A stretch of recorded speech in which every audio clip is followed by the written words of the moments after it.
यहाँ एक बूढ़ी औरत और इसकी बकरी के बारे में एक तवील कहानी है। देही इलाकों की पहाड़ियों में बसे एक छोटे से गांव में फातिमा नाम की एक बूढ़ी औरत रहती थी। फातिमा एक मेहरबान और नरम रूह थी, जो उसे जानने वाले सबसे प्यार करते थे। वो एक सादा जिंदगी बसर करती थी, अपने बाग और अपने जानवरों की देखभाल करती थी। फातिमा की सबसे प्यारी साथी लौना नामी बकरी थी। लौना एक खूबसूरत सफ़ेद बकरी थी जिसकी आंख में शरारती चमक थी। इसे गांव के आसपास की पहाड़ियों और वादियों को देखना पसंद था और फातिमा उसे देखना पसंद करती थी। जैसे जैसे साल गुजरते गए, फातिमा बड़ी और कमज़ोर होती गई। वो अब अपने बाग की देखभाल या लौना की देखभाल नहीं कर सकती थी जैसा कि वो पहले करती थी। लेकिन लौना फातिमा की वफादार और अकीदतमंद रही, उसके साथ रही और उसकी सोहबत में रही। एक दिन एक शदीद तूफान गांव में बह गया, तेज बारिश और तेज हवाएं आईं। फातिमा की छोटी सी झुपड़ी को सैलाबी पानी से खतरा लाहक था और वो बह जाने के खतरे में थी।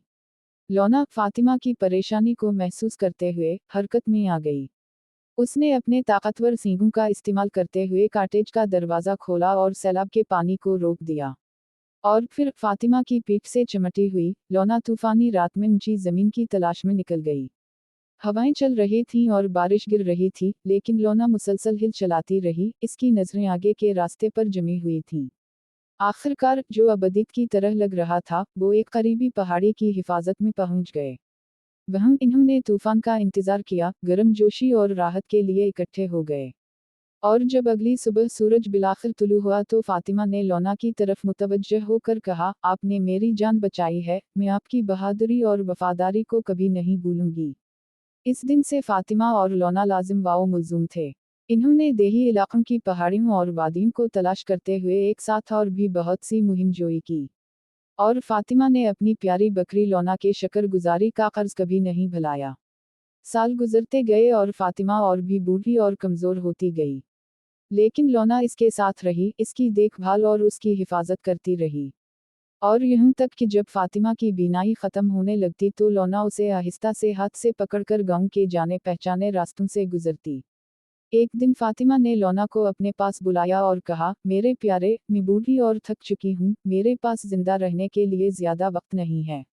लेकिन मैं चाहती हूँ कि तुम जान लो कि मैं हर इस लम्हे के लिए शुक्रगुजार हूँ जो हमने साथ गुजारा है। तुम मेरे वफादार साथी, मेरे मुहाफिज और मेरे दोस्त रहे हो। लौना ने फातिमा का हाथ थमा दिया और फातिमा मुस्कुरा दी, ये जानकर कि वो समझ गई थी। और इसके साथ ही फातिमा ने आंखें बंद कर लीं और अपनी प्यारी बकरी लौना की मोहब्बत और वफादारी में घिरी हुई चली गईं। गांव वालों ने फातिमा को पहाड़ियों और वादियों के नज़ारों के साथ एक खूबसूरत जगह पर दफन किया जिससे वो बहुत प्यार करती थी। और लौना, गमज़दा और अकेली, अपनी प्यारी फातिमा की तलाश में पहाड़ियों और वादियों में घूमती रही। लेकिन मौत में भी फातिमा की मोहब्बत और मीरास जिंदा रही। लौना के लिए अगरचे गमज़दा था, पहाड़ियों और वादियों में घूमता रहा, इससे मिलने वालों के लिए खुशी और सुकून फैलाता रहा। और गांव वालों ने फातिमा की मेहरबानी और सखावत को याद करते हुए इस बात को यकीनी बनाया कि लौना की हमेशा देखभाल और मोहब्बत की जाए। और यूं फातिमा और लौना की कहानी पूरे दायरे में आ गई। मोहब्बत, वफादारी और अकीदत की कहानी। दोस्ती और सोहबत की तब्दीली की ताकत की कहानी। एक ऐसी कहानी जो आने वाली नस्लों तक याद रखी जाएगी।